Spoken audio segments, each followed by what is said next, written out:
YouTube channel learning पाठशाला। आज की वीडियो जो होने वाली है वो बेसिकली उन स्टूडेंट्स के लिए होने वाली है जो इंटरनल असेसमेंट्स के लिए ज़्यादा इच्छुक हैं। और जो हमारा आज का सब्जेक्ट है वो है बीए प्रोग्राम थर्ड सेमेस्टर का हिस्ट्री 1200 BC से 1550 BC तक। ठीक है, तो हम आज पहला क्वेश्चन स्टार्ट करते हैं इसी के साथ। Question number first, Guru Nanak ji का जन्म कहाँ हुआ था? जो बेसिकली गुरु नानक जी थे उनका जन्म पेशावर में हुआ था, जो कि पाकिस्तान के अंदर पड़ता है।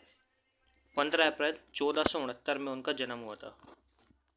और मैं आपसे गाइस माफ़ी चाहता हूँ, एक्चुअली रिकॉर्डिंग करते समय थोड़ी मिस प्रिंटिंग हो गई, उसमें क्या है एडिटिंग करने में थोड़ी प्रॉब्लम हो गई, आगे पीछे होंगे क्वेश्चंस, तो आप डोंट वरी, ऐसा कुछ नहीं है, आपके मार्क्स पूरे आएंगे टोटली। मैं आपको श्योरिटी देता हूँ आपके 55+ मार्क्स आ जाएंगे यदि आप बेसिकली इसको ध्यान में रखते हुए सिलेक्ट करेंगे अपने क्वेश्चंस के आंसर्स। तो अगला क्वेश्चन है, निम्नलिखित में से वह दिल्ली का सुल्तान कौन था जिसकी मृत्यु चौगान यानी जिसे आज के टाइम में बोलते हैं पोलो गेम, उसे खेलते हुए हुई थी? तो उसकी जो हुई थी वो कुतुबुद्दीन ऐबक था, जो कि गुलाम वंश का फाउंडर हुआ करता था। अगला क्वेश्चन है, कबीर किसके समकालीन थे? कबीर जी जो थे वो सिकंदर लोदी के समकालीन थे, जिनका जन्म वाराणसी में हुआ था। अगला क्वेश्चन है, गजनी का वह प्रथम शासक कौन था जो खलीफा से सुल्तान की उपाधि धारण ग्रहण की थी?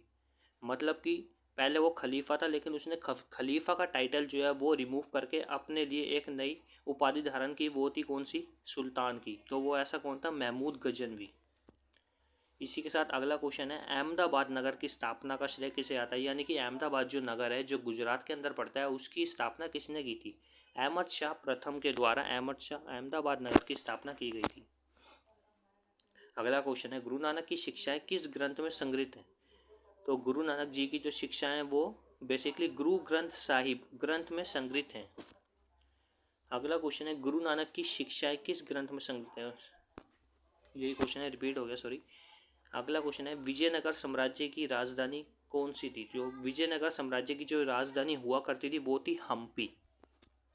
नेक्स्ट क्वेश्चन है, निम्नलिखित में से कौन सा ग्रंथ अमीर खुसरो ने नहीं लिखा था? यानी कि 4 ऑप्शन आपको दे रखे हैं, इसमें से ऐसा बताना है जो उन्होंने नहीं लिखा था। तो अमीर खुसरो जी ने मिफ्ता उल फुतूह, तुगलकनामा, तारीख यामिनी तीनों लिखे थे। किरान उस सदाइन नहीं लिखा था। जैसा कि आप सभी को पता होगा, नहीं भी पता होगा तो चलो मैं बता देता हूँ आपको। अमीर खुसरो जी जो है उनको तबला, सितार यानी कि जितने भी संगीत वादक यंत्र होते थे उनका गुरु कहा जाता, यानी उनका जनक कहा जाता था। निम्नलिखित में से कौन सा ग्रंथ अमीर खुसरो ने दिया था? ये भी रिपीट क्वेश्चन है, सॉरी। दिल्ली सुल्तानों के अधीन प्रशासनिक भाषा कौन सी थी? यानी कि दिल्ली सल्तनत का जो पीरियड है उस टाइम में एडमिनिस्ट्रेशन जो लैंग्वेज होती थी जिससे भी सारा सरकारी कामकाज किया जाता था वो कौन सी भाषा थी? तो वो थी पर्शियन यानी कि फारसी भाषा। अगला क्वेश्चन है, अमीर कोही किस विभाग से संबंधित है? यानी कि दिल्ली सल्तनत पीरियड जो होता है, जैसे कि आज के टाइम में हमारे अलग अलग डिपार्टमेंट्स होते हैं, जैसे PWD हो गया, वाटर डेवलपमेंट, अलग अलग डिपार्टमेंट होते हैं, विभाग होते हैं, सैन्य, कृषि। तो उस समय अमीर कोही जो था वो एक कृषि विभाग था, और ऐसी एक दीवान कोही था, वो कौन सा था? सैन्य विभाग। अगला क्वेश्चन जो है, दिल्ली सल्तनत की दरबारी भाषा कौन सी थी? तो वो भी कौन सी थी? फारसी। सांकेतिक मुद्रा का प्रचलन यानी प्रारंभ किसके द्वारा किया गया था? सांकेतिक मुद्रा जो है वो बेसिकली तुगलक वंश के जो एक शासक हुआ करते जिनका नाम था मोहम्मद बिन तुगलक। ये बहुत ज़्यादा पढ़े लिखे इंसान थे गाइज। इनके पास मैथ्स की डिग्री, इंग्लिश, हर चीज़ की डिग्री थी। यानी कि मैं आपको बता सकता हूँ इतने वेल प्रिपेयर्ड, वेल मैनर्ड बंदे थे, लेकिन फिर भी इनकी जो नीति थी इतनी बेकार थी कि इनकी जो प्रजा थी इनसे नाखुश थी। इसलिए इन्हें कहा जाता है कि ये अनीति के प्रचलन के दाता है। ठीक है, इसका आंसर जो है मोहम्मद तुगलक होगा। अगला क्वेश्चन जो है, तराइन की पहली लड़ाई यानी कि 1191 ईस्वी में निम्नलिखित में से किसके बीच हुई थी? जो कि मोहम्मद गौरी और पृथ्वीराज चौहान के बीच हुई थी। तराइन का जो युद्ध है वो 2 बार हुआ था। तराइन का प्रथम युद्ध, तराइन का द्वितीय युद्ध। जो तराइन का प्रथम युद्ध था उसमें मोहम्मद गौरी हार गया था, पृथ्वीराज चौहान की जीत हुई थी। सेकंड में पृथ्वीराज चौहान की मृत्यु हो गई थी, जो कि मोहम्मद गौरी की जीत हासिल हुई थी। अगला क्वेश्चन जो है, इब्न बतूता के अनुसार डैश विश्व की सबसे बड़ी व्यापारिक मंडी थी? तो वो थी दिल्ली। और इब्न बतूता जो है गाइस वो किसके साथ भारत आया था? ये भी क्वेश्चन आ सकता है। वो मोहम्मद बिन तुगलक के साथ भारत आया था। निम्नलिखित में से किसने दक्षिण भारत में अलाउद्दीन खिलजी का प्रभुत्व स्वीकार नहीं किया था? तो दक्षिण साउथ के अंदर एक काकतीय वंश था, उसने सर्वप्रथम अलाउद्दीन खिलजी को हराया था, इसलिए उसने उसका प्रभुत्व जो स्वीकार नहीं किया था। यानी कि अलाउद्दीन खिलजी की जो मांग थी कि वो अपने अधीन उस क्षेत्र को, यानी उस जो रीजन जो था उसको करना चाहता था, लेकिन उनने अस्वीकार कर दिया था। अगला क्वेश्चन जो है, रजिया सुल्तान किसकी बेटी थी? रजिया सुल्तान जो थी गाइस, वो ऑप्शन नंबर ए इल्तुतमिश की बेटी हुआ करती थी। जैसा कि आप जानते हैं रजिया सुल्तान जो है उसका शासनकाल 1236 ईसा पूर्व से लेकर 1240 ईसा पूर्व था, और इसकी मृत्यु जो है कैथल के अंदर हो गई थी, जो कि हरियाणा में पड़ता है। अगला क्वेश्चन जो है, आरिज़ मुमालिक किस विभाग से संबंधित है? इसका राइट ऑप्शन होगा ऑप्शन नंबर थर्ड, सैन्य विभाग का प्रधान। यानी कि ऐसे आज के टाइम में जो एडमिनिस्ट्रेशन यानी सैन्य विभाग का जो प्रमुख होता है, जिसे कर्नल, जैसे कि ब्रिगेडियर, सूबेदार, ये सब होते, तो उस टाइम में आरिज़ मुमालिक जो होता था उसे विभाग का संबंधित। ठीक है। नेक्स्ट क्वेश्चन जो है, बहाउद्दीन जकरिया किस सूफी समुदाय के प्रवर्तक थे? तो option number second right answer, Suhrawardi संप्रदाय। तो अगला क्वेश्चन है, आगरा नगर की स्थापना किसके द्वारा की गई थी? गाइस ये चारों ऑप्शन गलत दे रखे हैं, तो प्लीज़ आप इसमें से कोई भी सिलेक्ट ना करें, क्योंकि आगरा नगर की जो स्थापना हुई थी वो 1504 में सिकंदर लोदी के द्वारा की गई थी, क्योंकि इसमें ऐसा कोई ऑप्शन नहीं। अगला क्वेश्चन जो है, हक ए सब्र क्या था? हक ए सब्र एक चारागाह कर हुआ करता था, जो बेसिकली जनजाति और जो लोग पशुओं से संबंधित व्यापार करा करते थे उन्हें चारागाह, मतलब यानी कि वो पशुओं को चराया करते थे, उसके लिए उन्हें कर देना पड़ता था।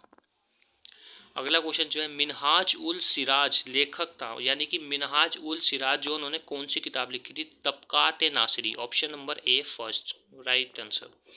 गुजरात में मुस्लिम राज्य का वास्तविक संस्थापक कौन था? तो option number second Muzaffar Shah. Question number 15, Mirabai किसकी पत्नी थी? तो मीराबाई जो है राणा भोजराज जी की पत्नी हुआ करती थी। अगला जो आपका क्वेश्चन है, निम्नलिखित में से किसने सिजदा एवं पैबोस की प्रथा आरंभ की थी? यानी कि सिजदा और पैबोस जो है वो मुस्लिम धर्म के अंदर एक प्रचलित प्रथा थी, जिसका मतलब होता है, सिजदा का मतलब सर झुकाकर अदा करना, यानी कि किसी को नमस्कार करना हमारे हिंदू लैंग्वेज में बोला जाए तो। पैबोस का मतलब होता है जैसे कि बेसिकली हम हिंदू रिलीजन में किसी के पैर छू के उसका आदर सत्कार करते हैं या ग्रीटिंग्स करते हैं, आप समझ सकते हैं। ठीक है, तो इसका जो प्रचलन वो स्टार्ट किया था बलबन द्वारा किया गया था। अगला क्वेश्चन जो है, मीराबाई किस भक्ति शाखा से संबंधित थी? तो वो कृष्ण भक्ति शाखा से संबंधित थी। अगला क्वेश्चन, सिद्धपुर के मंदिरों का विनाश किसने किया था? तो सिद्धपुर के मंदिरों का विनाश या कायम उनको खंडित करने वाला अहमद शाह प्रथम हुआ करता था। नेक्स्ट क्वेश्चन, निजामुद्दीन औलिया किस सूफी संप्रदाय से संबंधित थे? जो निजामुद्दीन औलिया थे वो चिश्ती संप्रदाय। ऑप्शन नंबर ए राइट आंसर। ओके, जो निजामुद्दीन औलिया उनकी दरगाह जो है दिल्ली में है।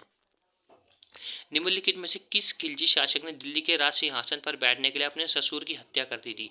जो दिल्ली सल्तनत के पीरियड में एक अलाउद्दीन खिलजी नाम का, सॉरी जलालुद्दीन खिलजी नाम का एक शासक था, जिसने गयासुद्दीन बलबन यानी अपने चचिया ससुर, उसके खुद के स्वयं के चाचा की हत्या कर दी थी, उसकी सत्ता को हथियाने के लिए। क्योंकि जो गयासुद्दीन बलबन था उसने अपनी लड़की की शादी अपने ही भतीजे जलालुद्दीन खिलजी से करवा दी थी, लेकिन वो इतना तेज तड़ार था कि वो उसने अपने ही चाचा की हत्या कर दी और उसका सिंहासन, उसका राज सिंहासन हथिया लिया। अगला क्वेश्चन है, बाजार नियंत्रण व्यवस्था किससे संबंधित है? तो बाजार नियंत्रण व्यवस्था जो है वो अलाउद्दीन खिलजी से संबंधित है। यानी कि अलाउद्दीन खिलजी ही एक शासक था जिसने बाजार नियंत्रण व्यवस्था को चलाया था। यानी कि बाजार के अंदर किसी भी प्रकार का जो टैक्स हुआ करता था, जैसे कोई भी कुछ बेचना जाता है आज के टाइम में, ऐसे जीएसटी सेल्स टैक्स वगैरह होते हैं, तो उन्हें वो कर दिया देना पड़ता था। अगला क्वेश्चन जो है गाइस, सल्तनत काल में बनारस, पटना, दिल्ली, आगरा, सूरत और बंगाल डैश उद्योग के प्रमुख केंद्र थे। यानी कि जो मेजर रिसोर्स या मेजर बिजनेस जो था, उद्योग जो था उनका किस चीज़ का था?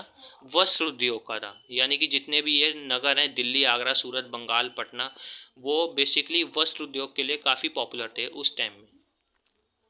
नेक्स्ट क्वेश्चन, सल्तनत विजयनगर साम्राज्य का संस्थापक कौन था? तो जैसा कि आप जानते हैं 1336 ईस्वी में हरिहर और बुक्का दो भाइयों ने विजयनगर साम्राज्य की स्थापना की थी। और कहाँ की थी?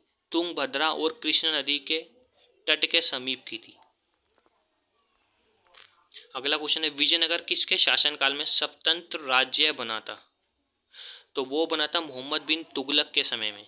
ठीक है, मोहम्मद बिन तुगलक जो था, तुगलक वंश का एक शासक, उसके समय में विजयनगर की स्थापना हुई थी और एक स्वतंत्र राज्य बना था।